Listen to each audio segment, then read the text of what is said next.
Is Windows failing to load because of the OOBE folder library DLL? I'm Sophie Chen, a senior Windows support engineer. I've diagnosed the corruption and have the fix ready.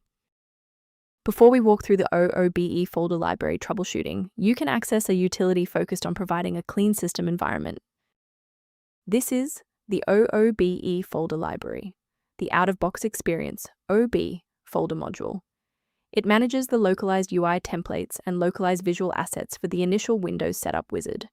If missing, localized, Let's Set Up Your PC screens will fail to render, causing a boot loop during localized system initialization.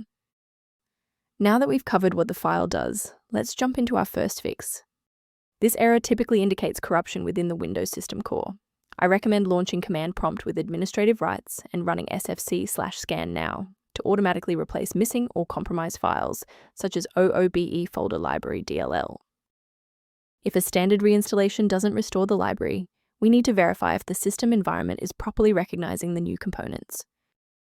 A full system restart ensures that no background processes are currently locking the OOBE folder library file.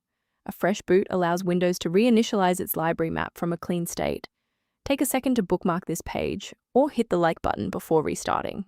That way, you can easily resume this guide once your system has finished rebooting. If you're still seeing the same problem post-restart, let's escalate our troubleshooting to the next tier. Feel free to pause the video if the next steps come at you too fast. If the restart didn't help the program find the file, we need to manually register the DLL pointer in the registry. First, open Command Prompt as admin. Second, type regsvr32, followed by your file name causing the error, then hit enter. Why are we doing this? Well, these files rely on a pointer in the registry. If the program can't find that pointer, it doesn't matter if the file exists, it won't load. I'd like to provide a brief technical warning about the risks of using unofficial file repositories. A vital technical reminder: modifying OOBE folder library DLL manually is a high-risk procedure that can overwrite essential library files your hardware depends on for basic functionality and secure processing.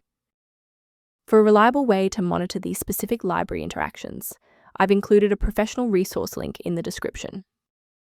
Review guidance on library management and system stability by accessing the repair-related resource linked below for OOBE folder library. Your feedback is valuable. If this fix got OOBE folder library working for you, please like the video and subscribe to stay informed on maintaining a secure environment.